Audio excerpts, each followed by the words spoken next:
I'm Todd Rotora. I'm a fourth generation concrete contractor and site work contractor in Long Island and New York City. There's a sand shortage worldwide.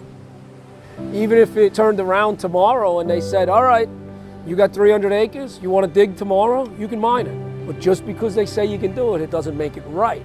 In North America, my family have taken the risk to make the investment to try to change the way we do things out here.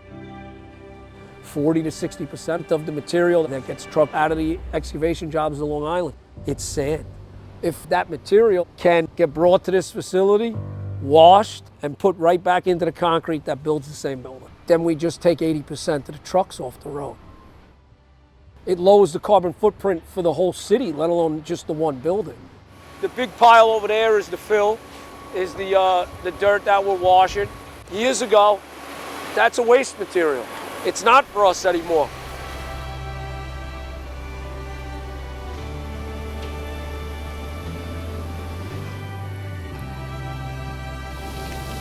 So this clean water is coming out of that thickened sludge out there.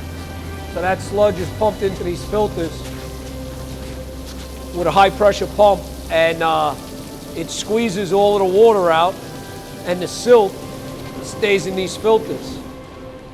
So this is where the silt ends up. So these are the filter cakes. This is the dried silt. What we do to make sure the cyclone's doing its job is we break this up and we look for a line of sand in this. When you're on the beach and your hand doesn't get dirty in the sand, but when you're in the garden, your hand gets dirty when you're in the topsoil. This is, I think, 98.7% silt.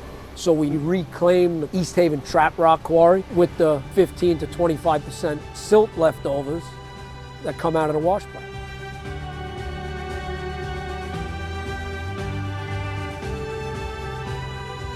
In Europe, they call it a circular-driven economy. This technology is the only way that we're going to continue to be able to sustainably build for the future.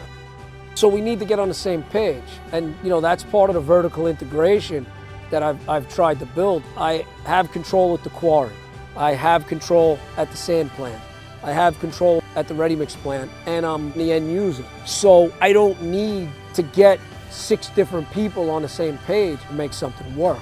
We need people to come to these facilities and let this be a model to what everything should be.